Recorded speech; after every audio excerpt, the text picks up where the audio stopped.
सरकार लाई है विद्यार्थियों के लिए डिजिटल लाइब्रेरी। बच्चों के उज्जवल भविष्य के लिए बिहार सरकार है सदा अग्रसर और तैयार।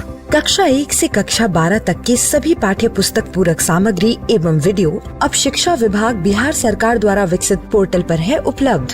अध्ययन सामग्री देखने के लिए BEPCLOTS.bihar.gov.in पर विजिट करें अथवा एंड्रॉइड मोबाइल पर गूगल प्ले स्टोर से E-LOTS ऐप डाउनलोड करें। शिक्षकों, अभिभावकों एवं बच्चों से अनुरोध है कि इस लाइब्रेरी का अधिक से अधिक लाभ उठाएं और अपनी पढ़ाई जारी रखें।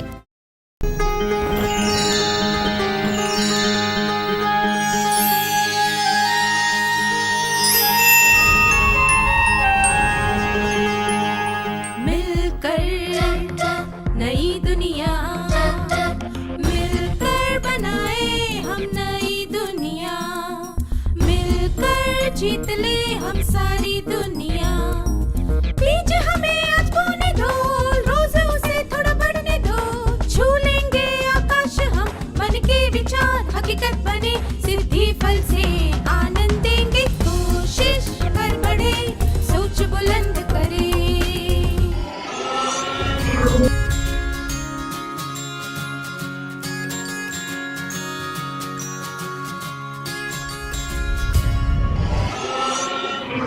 नमस्ते छात्रों, इस परिस्थिति के बारे में सुनिए। आप एक फलों की दुकान पर हैं, जहां से आप आमतौर पर फल खरीदते हैं। आप वहां एक व्यक्ति से मिले जिसे आप जानते हैं। आप उसको देखकर मुस्कुराए, फिर उससे कुछ बातें की, फिर आपने अनार का भाव पूछा। दुकानदार ने कहा 50 रुपए किलो, पर आपके पास केवल 25 रुपए हैं। अनार खरीदने के लिए आपको 25 रुपए और चाहिए। अब आप क्या करेंगे? 1, घर जाकर और पैसे लाएंगे, फिर वो फल खरीदेंगे। 2, 1 किलो अनार खरीद लेंगे और दुकानदार से वादा करेंगे कि आप वापस आकर बाकी के पैसे दे देंगे। 3, जितने पैसे हैं उससे आधा किलो अनार खरीद लेंगे। या 4, आप जिस व्यक्ति से दुकान पर मिले उससे 25 रुपए उधार ले लेंगे। क्या आप तीनों इस परिस्थिति का अभिनय करके दिखा सकते हैं?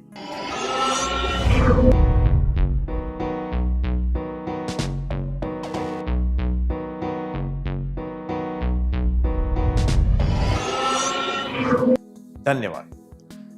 परिस्थिति को ध्यान में रखते हुए आप उस समय जो सोच रहे हैं, आप उसके अनुसार इनमें से कोई भी निर्णय ले सकते हैं, है ना? तो समस्या एक रुकावट होती है जो हमारी इच्छाओं को पूरी करने की राह में आती है। इस रुकावट का सामना करना, इससे निपटना और इससे बाहर निकलना, इसे ही समस्या को हल करना कहते हैं। मैं दोहराता हूं, समस्या एक रुकावट होती है जो हमारी इच्छाओं को पूरी करने की राह में आती है। इस रुकावट का सामना करना, इससे निपटना और इससे बाहर निकलना, इसे ही समस्या को हल करना कहते हैं। हमारे जीवन में हम कई परेशानियों का सामना करते हैं। परीक्षा के समय तेज आवाज में चलने वाले लाउडस्पीकर, ट्रैफिक जैम, ऊंची दीवार पर मकड़ी के जाले जहां हाथ नहीं पहुंचता, अटारी से भारी सामान निकालना, जब माता पिता घर पर ना हो तब भाई या बहन का बीमार पड़ जाना इत्यादि। क्या अब आप ऐसी समस्याओं की सूची बना सकते हैं जो हमारे रोजमर्रा के जीवन में आती हैं?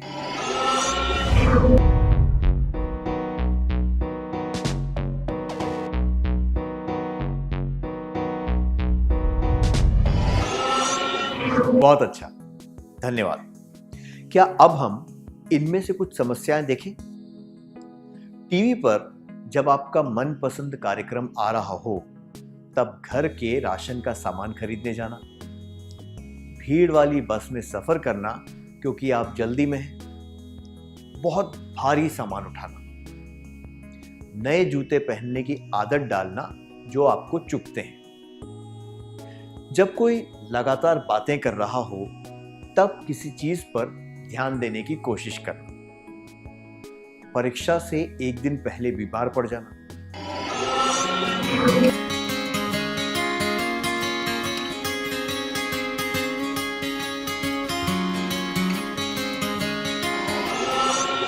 हम अपने जीवन में ऐसी कई परिस्थितियों का सामना करते हैं। इस सत्र में हम विस्तार से इस बारे में बात करेंगे कि समस्याओं को हल करने के लिए हमें किन चरणों से गुजरना पड़ता है। जीवन की किसी समस्या में और गणित की समस्या में क्या अंतर होता है? गणित की समस्या को हल करने के एक या दो तरीके हो सकते हैं, पर जीवन की समस्या के बहुत से हल हो सकते हैं। उदाहरण के लिए, अगर आप उस समस्या के बारे में सोचें जो हमने इस सत्र की शुरुआत में देखी थी, तो गणित के अनुसार अनार खरीदने के लिए और कितने पैसे चाहिए? इसका केवल एक जवाब है, 25 रुपए। 4 का वर्गमूल क्या है? इस समस्या के दो जवाब हो सकते हैं, अधिक 2 और घटाओ 2। पर वास्तविक जीवन की समस्याओं में कई हल हो सकते हैं, जैसे कि हमने पहले देखा था, दुकानदार को बाकी के पैसे बाद में देना, पहचान वाले व्यक्ति से पैसे उधार लेना, या जितने पैसे हैं उतने ही फल खरीदना। हमने इससे क्या सीखा? वास्तविक जीवन की समस्याओं के लिए हमें परिस्थिति को ध्यान में रखते हुए हल ढूंढने चाहिए। आइए अब एक क्रियाकलाप करते हैं। कामिनी की स्कूल के वार्षिक महोत्सव के बारे में घोषणा हो गई है। एक विद्यार्थी किसी भी एक प्रतियोगिता में भाग ले सकता है। कामिनी चित्रकला और नृत्य दोनों में अच्छी है। कामिनी ने कुछ देर सोचने के बाद एक निर्णय लिया। क्या आप दोनों आगे आकर कामिनी और उसकी सहेली की भूमिका निभा सकते हैं?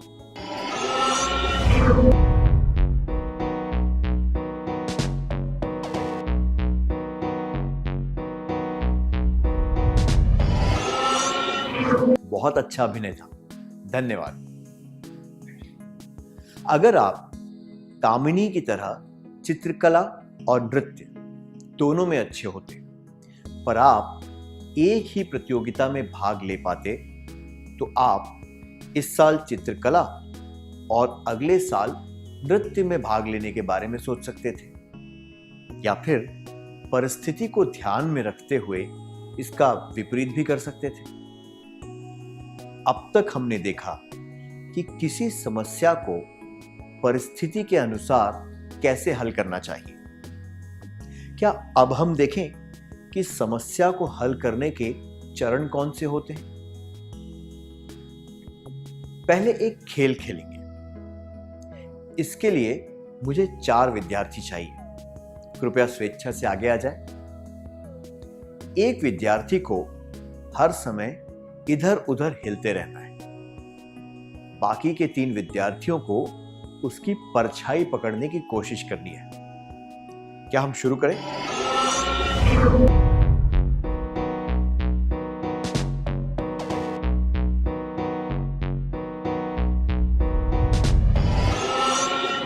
धन्यवाद। क्या आप उस हिलते हुए व्यक्ति की परछाई को पकड़ पाए? नहीं, और आप उसे पकड़ भी नहीं सकते जब तक कि आप उस व्यक्ति को हिलने से ना रोक दें। इस खेल में वास्तविक समस्या परछाई की नहीं, बल्कि उस व्यक्ति के हर समय हिलते रहने की है।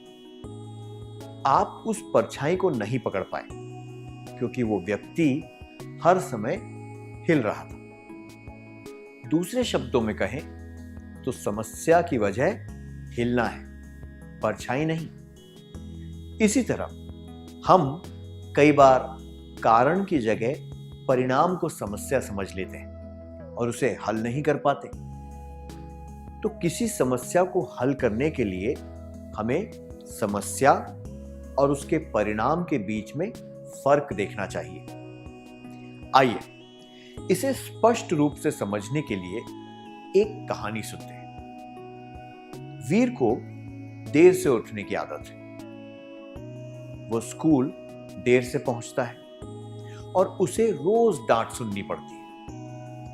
डांट सुन सुनकर परेशान होने के बाद उसने स्कूल में यह शिकायत की कि शिक्षक उसे रोज डांटते हैं।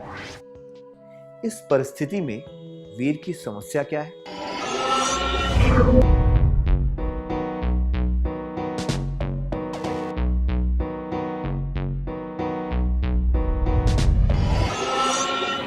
अपने जवाब देने के लिए धन्यवाद। वीर की समस्या क्या है? डांट पड़ना या सुबह देर से उठना? वीर देर से उठता है, इसलिए वो स्कूल भी देर से पहुंचता है।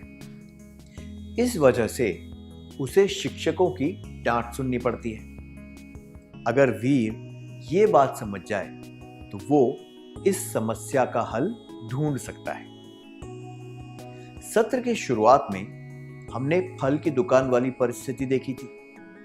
उसमें समस्या थी पैसे न होना और उसका परिणाम था फल न खरीद पाना। अगर ये अच्छी तरह समझ आ जाए तो इसका हल आसानी से निकाला जा सकता है। तो ये जरूरी है कि समस्या को स्पष्ट रूप से पहचान लिया जाए। समस्या हल करने के चरण। हमें समस्या को पहचानना चाहिए। अब एक क्रियाकलाप करेंगे। स्क्रीन पर एक तालिका दिखाई जाएगी जिसमें 2 खंड हैं। पहले खंड में कुछ परिणाम दिए गए हैं और दूसरे खंड में समस्याएं दी गई हैं, पर इनका क्रम सही नहीं है। आपको इनके सही जोड़े बनाने हैं। क्या हम शुरू करें? असर अथवा परिणाम। समस्याएं।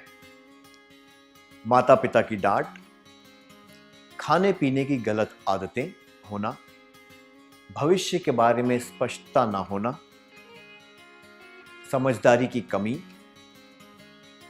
पढ़े गए पाठ याद ना रहना, जिद, अनुचित व्यवहार, तबीयत ठीक ना होना, समझे बिना पाठ को रटना, दोस्तों के साथ झगड़ा, आगे की योजना ना बनाना।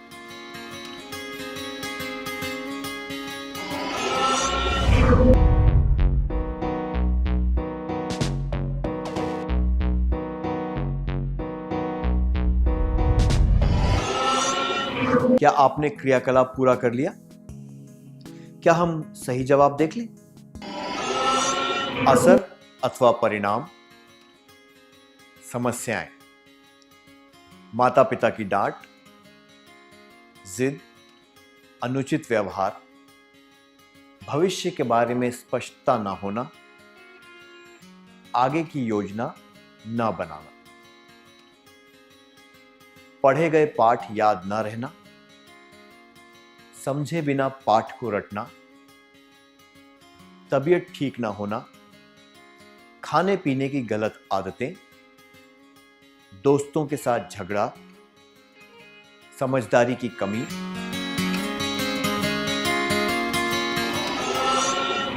जब हम जिद करते हैं या अनुचित व्यवहार करते हैं तभी हमें माता पिता की डांट सुननी पड़ती है। जब हम आगे की कोई योजना नहीं बनाते तो हमें भविष्य के बारे में चिंता होती है। जब हम बिना सोचे समझे पाठ रट लेते हैं तभी हम पाठ भूल जाते हैं। खाने पीने की गलत आदतों की वजह से हमारी तबीयत खराब होती है। दोस्तों के बीच झगड़ा तब होता है जब उनमें समझदारी की कमी होती है। हमने इससे क्या सीखा? अगर हम समस्या और उसके परिणामों के बीच का फर्क समझ जाएं, तो हमारे लिए समस्या को हल करना आसान हो जाता है। अब हम इस सत्र का सार संक्षेप कर लें।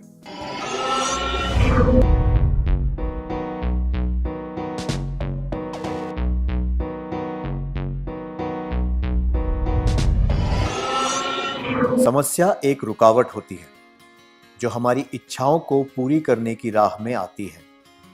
इस रुकावट का सामना करना, इससे निपटना और इससे बाहर निकलना, इसे ही समस्या को हल करना कहते हैं। वास्तविक जीवन की समस्याओं के लिए हमें परिस्थिति को ध्यान में रखते हुए हल ढूंढने चाहिए। समस्या हल करने के चरण: हमें समस्या को पहचानना चाहिए। क्या अब हम थोड़ा गृह कार्य लिख लें ताकि ये बातें हमें अच्छी तरह याद रहें।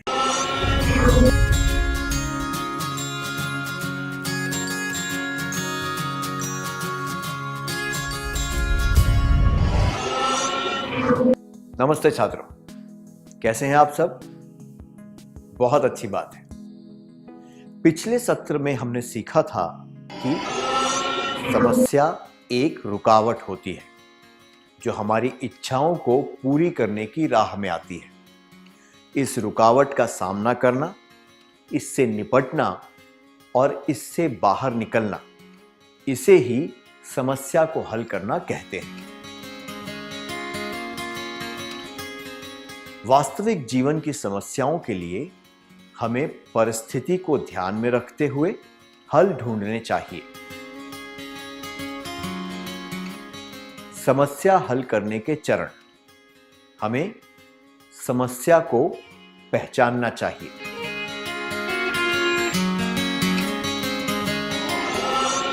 अब एक क्रियाकलाप के द्वारा हम समस्याओं को हल करने का अगला चरण देखेंगे।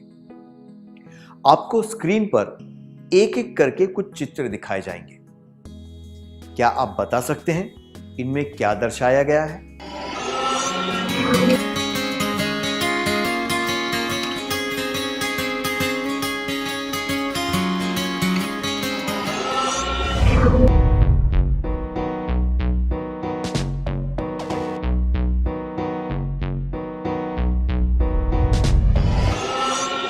क्या आप चित्रों को पहचान पाए? प्रत्येक चित्र अलग था, है ना? इन सब चित्रों में अलग अलग तरह से कटा हुआ केला दिखाया गया था। पहले चित्र में उसे लंबा काटा गया था, दूसरे चित्र में वो आड़ा कटा हुआ था और तीसरे चित्र में तिरछा कटा हुआ था। आप में से कुछ लोग पहचान नहीं पाए होंगे क्योंकि ये अलग अलग तरीके से दिखाया गया था। अगर आपने इसे अलग नजरिए से देखने की कोशिश की होती तो शायद आप केले को पहचान पाते। इसी तरह अगर किसी समस्या को अलग नजरिए से देखा जाता है तो उसके हल ढूंढना आसान होता है। उदाहरण के लिए फल की दुकान वाले दृश्य के बारे में सोचिए जो हमने पिछले सत्र में देखा था। इस परिस्थिति में क्या समस्या है? आपके पास 25 रुपए कम है। इसे हल करने के लिए आप इस तरह सोच सकते हैं, क्या 1 किलो अनार खरीदना जरूरी है? 25 रुपए किसे देने चाहिए? क्या मैं दुकानदार को इतनी अच्छी तरह जानता हूं कि मैं उसे बाद में आकर बचे हुए पैसे दे दूं? मेरी मदद और कौन कर सकता है? क्या इस परिस्थिति में किसी से पैसे उधार लेना ठीक है? क्या मुझे इस परिचित व्यक्ति से उधार लेकर दुकानदार को पैसे दे देने चाहिए? क्या मैं इस व्यक्ति को इतनी अच्छी तरह जानता हूं कि इससे पैसे उधार ले सकूं? क्या यह मुझे पैसे देगा?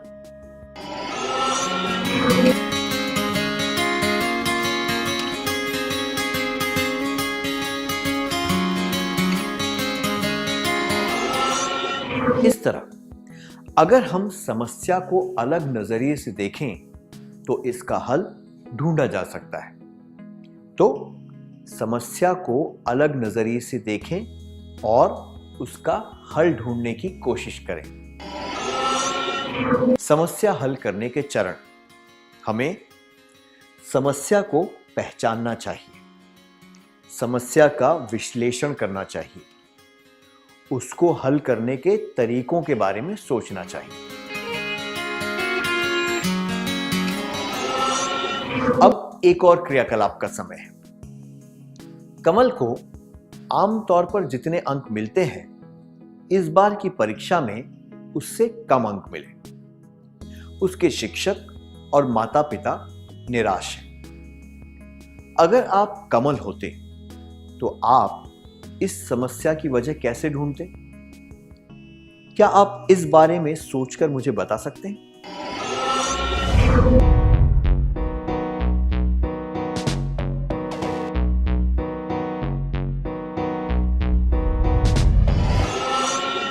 अच्छी तरह सोचकर बताने के लिए धन्यवाद।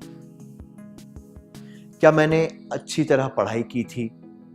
मैंने जो भी पढ़ा था, क्या मुझे वो अच्छी तरह समझ में आया था? क्या मैंने मन लगाकर पढ़ाई की थी? परीक्षा के लिए जितने भी पाठ पढ़ने थे, क्या मैंने वो सारे पढ़ लिए थे? क्या मुझे पाठ याद रखने में परेशानी होती है? अगर समस्या को इस तरह अलग अलग दृष्टिकोण से देखा जाए तो कम अंक प्राप्त होने के कारण पता किए जा सकते हैं और इसका हल भी ढूंढा जा सकता है। अब चौथा चरण है। आइए फल की दुकान वाली समस्या फिर से देखते हैं और उसके हल ढूंढने की कोशिश करते हैं। घर जाकर 1 किलो फल खरीदने के पैसे ला सकते हैं। 1 किलो फल खरीद सकते हैं और दुकानदार को बाद में बाकी के पैसे दे सकते हैं। अगर आप कभी भी किसी से पैसे उधार नहीं लेना चाहते तो आधा किलो फल खरीद कर घर जा सकते हैं। अगर 1 किलो फल खरीदना जरूरी है तो पहचान वाले व्यक्ति से पैसे उधार ले सकते हैं।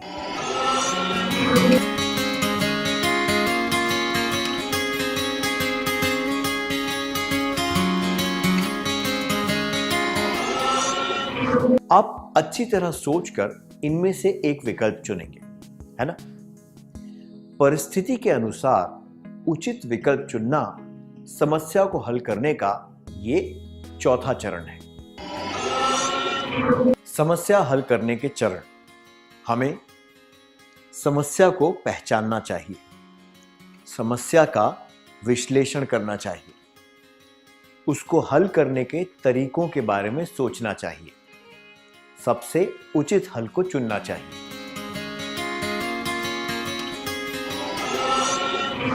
अब एक क्रियाकलाप करेंगे। आप अपने 3 दोस्तों के साथ एक महत्वपूर्ण शादी में जयपुर जाने की योजना बना रहे हैं। 2 घंटे का सफर है। त्योहार की वजह से सारी बसों में भीड़ है। जब आप बस में चढ़े तो कंडक्टर ने कहा कि केवल 2 सीटें खाली हैं। आप क्या करेंगे? 1, क्या आप में से 2 व्यक्ति इस बस में बैठकर जाएंगे और बाकी के 2 अगली बस का इंतजार करेंगे? 2, क्या आप सब मिलकर अगली बस का इंतजार करेंगे? 3, क्या आप एक गाड़ी किराए पर लेकर जयपुर जाएंगे?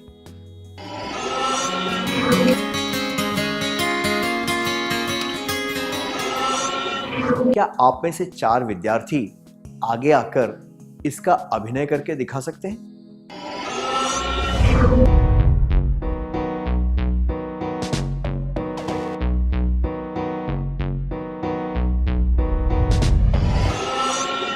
धन्यवाद। अगर आप सब पहले भी जयपुर जा चुके हैं तो आप अलग अलग बसों में जा सकते हैं। अगर आप सब पहली बार जयपुर जा रहे हैं तो आप अगली बस का इंतजार कर सकते हैं। अगर बाकी की बसों में भी भीड़ है, ज्यादा समय नहीं है और आपके पास पर्याप्त पैसे हैं तो आप किराए की गाड़ी से भी जा सकते हैं। इस परिस्थिति में आप इनमें से कोई भी विकल्प चुन सकते हैं। आइए अब समस्या को हल करने के अगले चरण के बारे में जानते हैं। कृपया जोड़े बनाकर बैठ जाइए। स्क्रीन पर एक डिजाइन दिखाई जाएगी। आपको वो डिजाइन अपनी नोटबुक में बनानी है। आपको 1 मिनट दिया जाएगा, ठीक है?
पहली बार में आप में से कितने लोग इसे सही तरीके से बना पाए?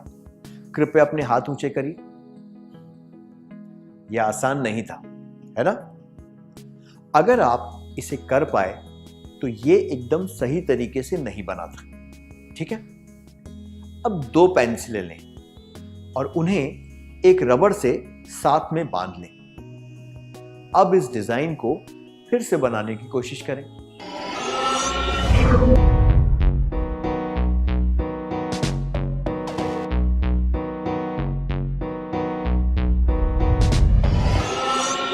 अब ये आसान था, है ना?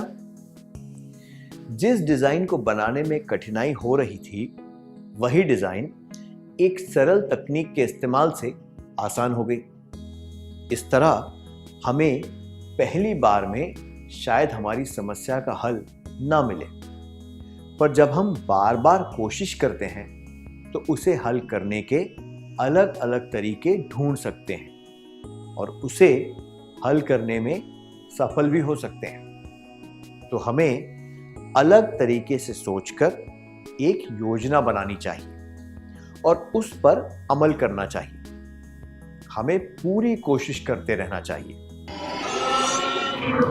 समस्या हल करने के चरण: हमें समस्या को पहचानना चाहिए, समस्या का विश्लेषण करना चाहिए, उसको हल करने के तरीकों के बारे में सोचना चाहिए, सबसे उचित हल को चुनना चाहिए।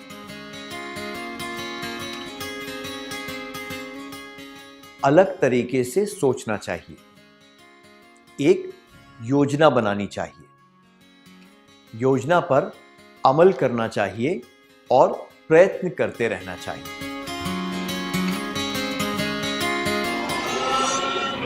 अब एक और क्रियाकलाप। आपको करारी कचौड़ियां खाना पसंद है, पर आपको कचौड़ी बनाना नहीं आता। आपके माता पिता घर पर नहीं है, पर उन्होंने कचौड़ी का मसाला और आटा तैयार करके रखा है।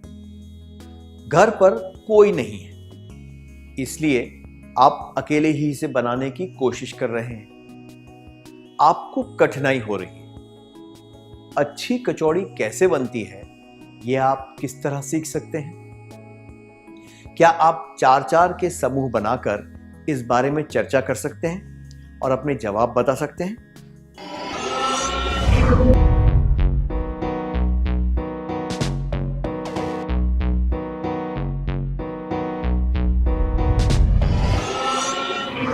धन्यवाद। सबसे पहले आप छोटी कचौड़ियां बना सकते हैं। शुरुआत में शायद आप गोले के अंदर ज्यादा मसाला ना भर पाएं, या उसे ठीक से बंद ना कर पाएं, या फिर कचौड़ी को अच्छी तरह ना तल पाएं।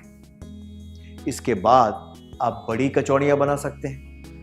धीरे धीरे अपनी गलतियों से सीखकर और अलग अलग तरीकों के प्रयोग से आप इसे बनाना सीख सकते हैं। अब समस्या को हल करने का अगला चरण। केवल हल ढूंढना पर्याप्त नहीं होता, यह भी महत्वपूर्ण है कि आप समस्या को समझकर उससे सीखें, ताकि भविष्य में आपको ऐसी समस्याओं का सामना न करना पड़े।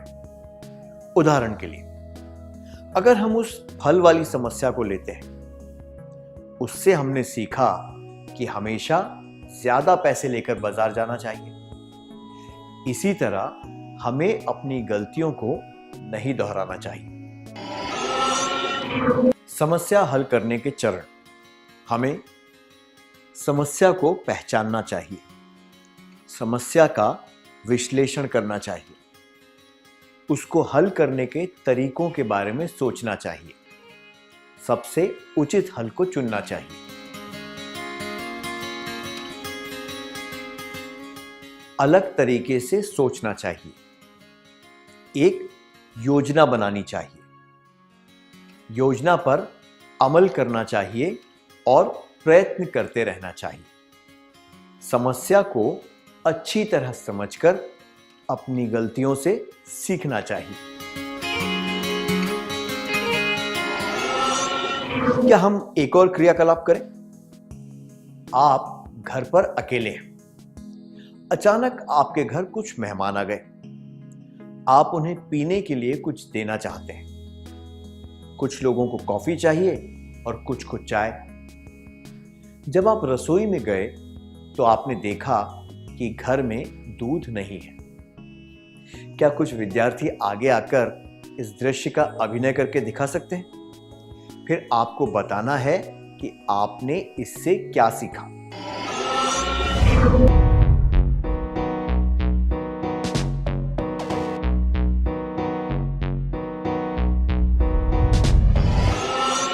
धन्यवाद। तो हमने सीखा कि मेहमानों को पूछने से पहले ये देख लेना चाहिए कि घर में क्या क्या उपलब्ध है, नहीं तो बाद में शर्मिंदा होना पड़ता है। क्या हम एक और क्रियाकलाप करें? परीक्षा में गणित की समस्या हल करने और वास्तविक जीवन की कोई समस्या हल करने के बीच क्या अंतर होते हैं? क्या आप 4-4 के समूह बनाकर इस बारे में चर्चा करके एक सूची बना सकते हैं?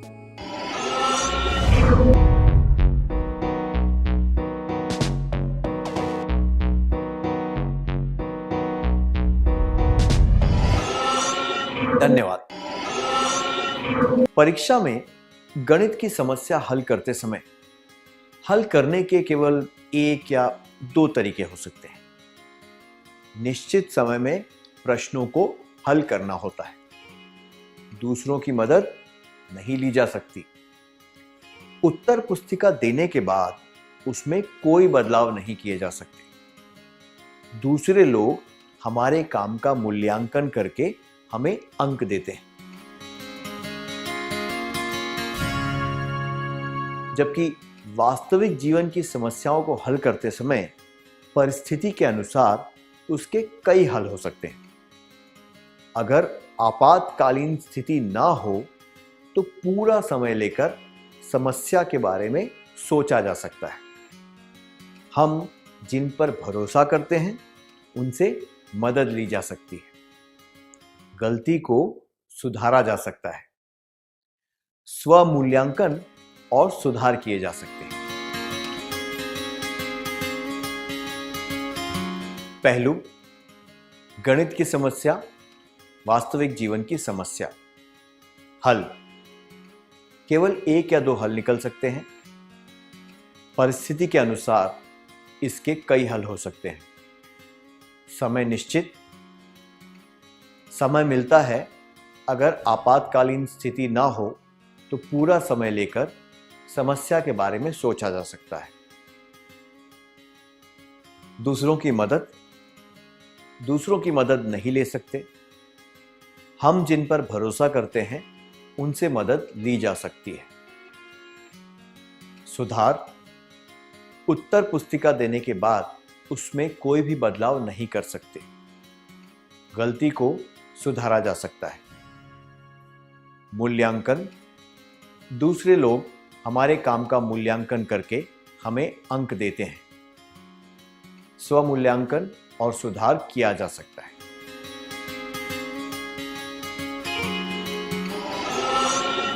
हमने इससे क्या सीखा? जीवन में समस्याएं तो होती हैं, इनसे डरने से कोई फायदा नहीं होता। अच्छी तरह सोचने से इन्हें आसानी से हल किया जा सकता है। अब तक हमने देखा कि समस्याओं को हल करने के कौन से चरण हैं। आने वाले सत्रों में हम समस्याओं को हल करने के कुछ तरीकों और तकनीकों के बारे में सीखेंगे। अब सत्र का सार संक्षेप करने का समय है।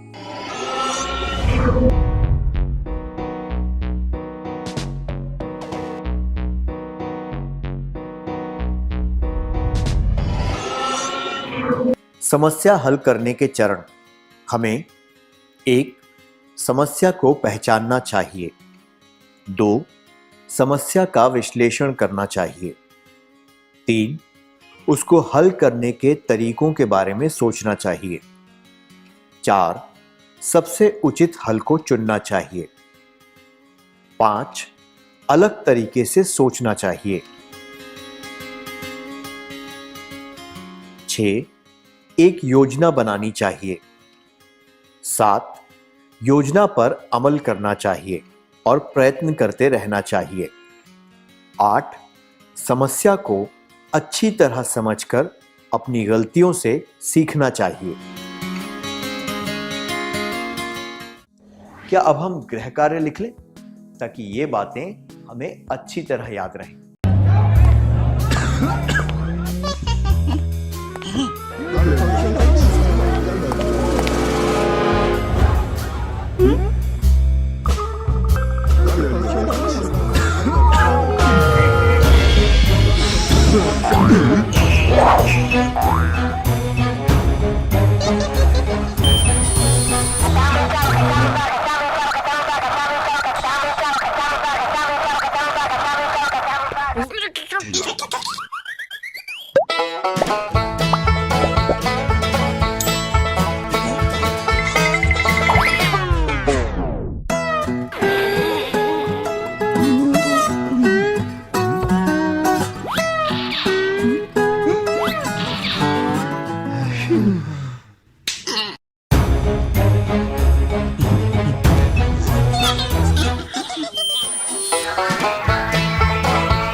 नमस्ते बच्चों, क्या आपको हंसना पसंद है? मुझे भी बहुत पसंद है, बिल्कुल इसी की तरह। इसीलिए आज मैं आप सबके लिए एक अद्भुत कहानी लेके आई हूँ। ये कहानी एक लड़की के बारे में है जिसे हंसना बहुत पसंद है। मैं मिताली सेन गुप्ता, एक ओरेकल स्वयं सेवक हूँ। और क्या आप जानते हैं आज क्या है? आज वर्ल्ड लिटरेसी डे है। वर्ल्ड लिटरेसी डे मतलब विश्व साक्षरता दिवस। ये दिवस हर साल 8 सितंबर को मनाया जाता है। ये दिवस हमें इस बात की याद दिलाता है कि आपके और हमारे जीवन में पढ़ने लिखने का कितना महत्व है। अगर आप पढ़ेंगे लिखेंगे तो आपकी प्रगति होगी, और जब आपकी प्रगति होगी तो देश की प्रगति होगी। इसीलिए एक दिन एक कहानी, इस अभियान के माध्यम से मैं आपके लिए एक कहानी लेके आई हूँ जिसका शीर्षक है लड़की जो हंसती जाए, जिसे लिखा है मीरा गणपति जी ने, जिनके चित्रकार है घोष, और इसका हिंदी में अनुवाद किया है निर्मला शुक्ला जी ने। ये प्रथम बुक्स प्रकाशन की प्रस्तुति है। चलिए अब हम कहानी की ओर बढ़ते हैं। ये कहानी एक लड़की की है जिसका नाम था टी सुंदरी। ये आप ही की तरह पाठशाला जाती थी, और क्या आपको पता है ये कक्षा 4 में पढ़ती थी। एक दिन पाठशाला में उसकी कक्षा में गणित पढ़ाया जा रहा था। तभी एक जोर की विस्फोटक आवाज आई, बम! जो गणित के अध्यापक हैं गुंडप्पा जी, उन्हें झट से पता चल गया ये आवाज कहाँ से आई। उन्होंने तुरंत ही टी सुंदरी की तरफ देख के बोला, सुंदरी जी, आप कक्षा के बाहर चले जाइए। सारे बच्चे एकदम से चुप्पी छा गई और सब गंभीर हो गए और वो सब टी सुंदरी की तरफ देखने लगे और टी सुंदरी भी डर गई और वो गुंडप्पा अध्यापक से कहने लगी, प्लीज सर, लेकिन सर, और ये कहते कहते ही उसकी हंसी छूट गई और जब वो हंसने लगी उसे देख के पूरी कक्षा हंसने लग गई। टी सुंदरी हर एक बात पर हंसती थी, उससे अपनी हंसी रोकी ही नहीं जाती थी, ये सबको पता था। और क्या आप जानते हैं कि गुंडप्पा अध्यापक को देखकर टी सुंदरी क्यों हंस रही थी? क्योंकि पिछले हफ्ते जब टी सुंदरी अपने मित्र के साथ उद्यान में खेल रही थी, तब उसके मित्र ने टी सुंदरी से पूछा, सुंदरी, क्या तुम एक चुटकुला सुनोगी? सुंदरी ने कहा, हाँ, क्यों नहीं, सुनाओ। तो उसके दोस्त ने कहा, अच्छा सुंदरी, क्या तुम जानती हो कि गणित के अध्यापक हमेशा इतने गंभीर क्यों रहते हैं? सुंदरी ने बहुत सोचा पर उसे कुछ समझ न आया, तो उसने अपने मित्र को कहा, मुझे तो नहीं पता, अब तुम ही बता दो। तो उसके मित्र ने कहा, वो हमेशा इसलिए गंभीर रहते हैं क्योंकि उनको इतने सवालों का हल ढूंढना पड़ता है। ये सुनकर सुंदरी ठहाके लगाकर हंसने लगी और उसने अपनी आंखें मीच ली और खिलखिला उठी।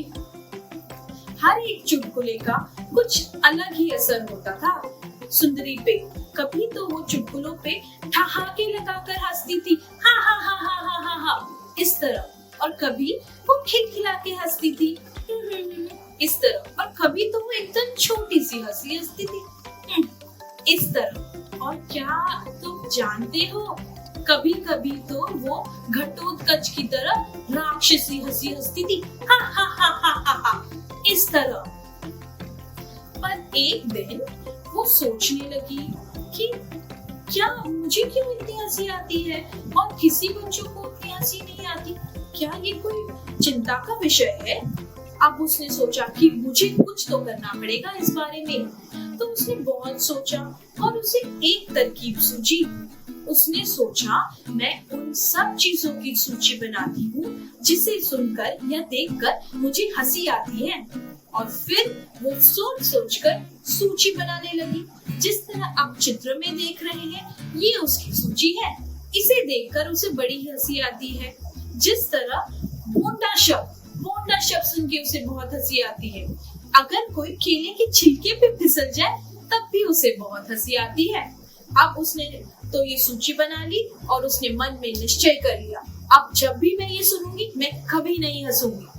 अगले दिन वो पाठशाला गई। वो पुस्तकालय में बैठकर एक पुस्तक पढ़ रही थी। अलमारी के पीछे, अलमारी के दूसरे तरफ एक दूसरा बच्चा बैठा था, वो भी पुस्तक पढ़ रहा था। एक अचानक से आवाज आई, इस तरह, और टी सुंदरी ये आवाज को पहचानती थी। ये आवाज उसकी सूची से ही थी ना। और ये सुनकर वो ठहाके लगा के हंसने लगी। जब उसका हंसना हो गया, उसने अपने मन ही मन में सोचा, सूची बनाने का तो कोई लाभ नहीं हुआ क्योंकि फिर भी मेरी हंसी छूट रही है। अब मैं क्या करूं? तब उसने फिर से बहुत सोचा और उसे एक और तरकीब सूझी। उसने सोचा, मैं अपने बड़े भाई अन्ना के पास जाती हूँ जो कि एक वैज्ञानिक भी है। वो कोई ना कोई मशीन तो बना ही लेंगे जिससे मेरी हंसी रुक जाए। तो वो अपने भाई के पास गई और अन्ना को उसने अपनी पूरी व्यथा अच्छे से सुनाई। अन्ना, जो अधिकतर हमेशा गंभीर ही रहते हैं, उन्होंने उसकी व्यथा सुनी और उसके बाद वो भी हंसने लगे, जिसे देखकर सुंदरी ने सोचा कि ओ, क्या ये हमारे खानदानी समस्या है कि हम सबको इतनी हंसी आती है और किसी और को नहीं आती? हाँ, ये जरूर हमारी खानदानी समस्या होगी। तो उस पर अन्ना जी बोले, अरे सुंदरी, ऐसी कोई बात नहीं है। अगर कोई चीज हमें मजाकिया लगे, उस पर हंसना तो बड़ा ही स्वाभाविक है। हर कोई हंसता है, कोई ज्यादा हंसता है, कोई कम हंसता है, इसमें कुछ भी गलत बात नहीं है। सच्ची, ऐसे कहा टी सुंदरी ने, क्योंकि आज तक तो सब उसे यही कहते थे, ओहो सुंदरी, तुम तो कितना हंसती हो। इस पर अन्ना जी बोले, हाँ बिल्कुल, इसमें कोई गलत बात नहीं है, बल्कि सुंदरी, तुम जब हंसती हो तुम्हारी सेहत बनती है, क्योंकि हंसने से कोई रसायन होता है जो हमारे खून में जाकर जुड़ जाता है और उससे हमें खुशी का एहसास होता है।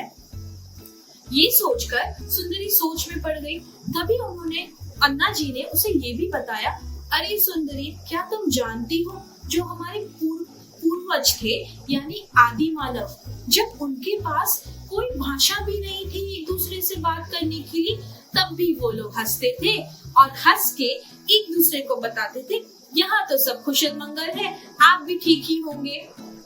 ये सुनकर टी सुंदरी अपनी कल्पनाओं में चली गई। वो सोचने लगी, लंबी दाढ़ी और गदा लिए हुए आदि मानव हंसते हुए कैसे लगेंगे, और फिर से उसकी हंसी छूट गई। और उसके बाद अन्ना जी ने उसे कहा, आदि मानव ही क्यों, आज के जमाने में भी जब हम किसी को पसंद करते हैं या हमें उन्हें कहना होता है कि यहाँ तो सब ठीक है, मैं अच्छा हूँ, तो ये सब तो हम हंस के ही कहते हैं ना। और सिर्फ इंसान ही नहीं, दूसरी प्रजातियों के जीव भी हंसते हैं, जैसे मछलियाँ, डॉल्फिन्स, बंदर, कुत्ता भी हंसता है सुंदरी। ये सुनकर सुंदरी फिर से हंसने लगी। वो अपने पालतू कुत्ते को हंसता हुआ देखकर एक सोच में चली गई और ठहाके लगाकर हंसने लगी। आखिरकार जब उसका हंसना खत्म हुआ, तब अन्ना जी ने सुंदरी को बोला, अरे सुंदरी, क्या तुम जानती हो तुमने अभी अभी कसरत की है? सुंदरी ने कहा, कसरत कैसे, मैं तो हंस रही थी ना। तो अन्ना जी ने कहा, हाँ सुंदरी, जब तुम हंसती हो तो तुम्हारे गालों की कसरत होती है, उनके हड्डियों पे जो मांसपेशियां होती हैं, उनकी कसरत होती है। तब सुंदरी बोली, अरे वाह, तो मेरे गालों पर डोले बन जाएंगे। उस पर अन्ना जी ने कहा, नहीं नहीं सुंदरी, डोले तो सिर्फ बाहों में ही बनते हैं, लेकिन जब तुम हंसती हो तो तुम्हारे बड़े छोटे जो हड्डियां हैं गालों पर, उसके ऊपर जो मांसपेशियां होती है वो ऊपर और नीचे होती हैं, इसी से हंसने का भाव बनता है। तब टी सुंदरी ने सोचा, अच्छा तो भैया आवाज कहाँ से आती है? उस पर अन्ना जी बोले, जब तुम सांस लेते हो तो हवा तुम्हारे आवाज की नली के द्वारा तुम्हारे फेफड़ों में जाता है, लेकिन जब तुम हंसती हो तो ये हवा रुक जाती है, तभी हाँ हाँ हाँ ऐसी आवाज आती है। इसे सुनकर सुंदरी बहुत ही खुश हो गई। उस पर अन्ना जी ने अब सुंदरी को कहा, अच्छा समझी सुंदरी, हंसना बहुत ही सहज है, और अगर तुम किसी को ठेस पहुंचाए बिना हंस रही हो तब तो तुम्हारी सेहत के लिए भी अच्छी बात है। और उस पर अन्ना जी ने कहा, अरे छोड़ो सुंदरी, अब चलो चाय पीते हैं, चाय का समय हो रहा है। तब सुंदरी ने कहा, अच्छा ठीक है। तब भैया ने उसे कहा, और चाय के साथ हम एक एक आलू बोंडा भी खाएंगे। अब अन्ना जी को पता था क्या होने वाला है। बिल्कुल सही, स्त्री सुंदरी ठहाके लगा के हंसने लगी, क्योंकि उसे तो बोंडा शब्द पे बहुत हंसी आती है। तो बच्चों, आप मुझे ये बताइए, क्या आप भी टी सुंदरी की तरह हंसते हैं, कि थोड़ा कम हंसते हैं, कि टी सुंदरी से भी ज्यादा हंसते हैं? अच्छा, मैं आपको एक कार्य कहती हूँ, आप एक काम करिएगा। आज अगर आपके घर पर कोई आईना हो, उसके सामने जाके खड़े हो जाइए और अलग अलग तरीके से हंस के देखिए। छोटी सी हंसी, बड़ी सी हंसी, राक्षस जैसी हंसी, ठहाके लगा के हंसी। देखिए, आपको बहुत मजा आएगा और आपको खुशी भी होगी। और जिस तरीके से हमने इस कहानी के द्वारा समझ में आया है कि हंसने से तो हमारी कसरत भी होती है, तो आपकी भी कसरत हो जाएगी और आपकी सेहत भी बच जाएगी। और अगर आपको किसी दिन हंसने का मन नहीं हुआ तो मेरे पास एक तरकीब है। मैं आपको कुछ इस तरीके से एक स्माइली मास्क बनाना सिखाऊंगी जो आप अपने चेहरे पे लगाएंगे तो लोगों को देख के लगेगा कि आप तो हंस ही रहे हैं। इस तरह ये स्माइली मास्क बनाने के लिए हमें एक कागज का टुकड़ा चाहिए। ये कोई भी कागज हो सकता है, आप अपने पसंद के भी ले सकते हैं, कोई भी रंग के। एक कागज का टुकड़ा, कैंची, पेंसिल, एक लकड़ी का टुकड़ा, ये झाड़ू के पीछे जो लकड़ी होती है वो भी हो सकता है, कुछ सेलो टेप और कुछ कलर्स आपके पसंद के। अब आप क्या करिए, इस कागज पे कोई भी गोल आकार की चीज रखिए और इस पर इस तरीके से एक गोल बना लीजिए और इसे काट लीजिए कैंची से। जब आप ये कर लेंगे तो मैंने ऑलरेडी काट के रखा है, तो आपको इस तरीके का एक गोल कागज मिलेगा।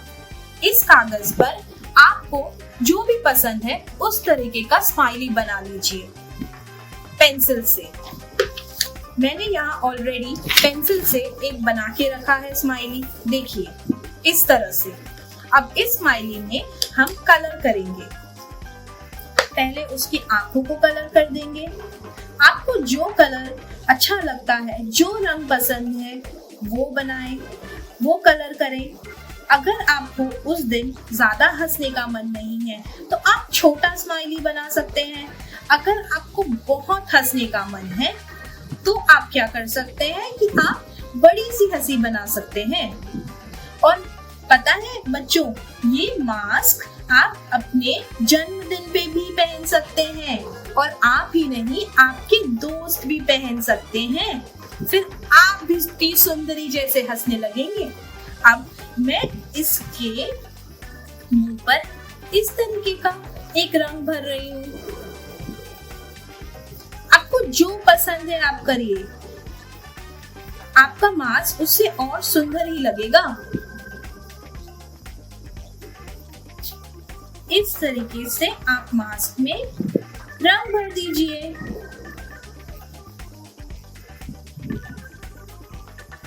देखिए ये स्माइली किस तरीके से आपको देखकर मुस्कुरा रहा है। और जब आपका स्माइली बन जाए तो इसे पलट दीजिए और एक डंडी ले लीजिए और उस डंडी को इस पर स्टिक कर दीजिए। मेरे पास एक डंडी है, इसे मैं इस तरीके से सेलो टेप से यहाँ पे चिपका रही हूँ।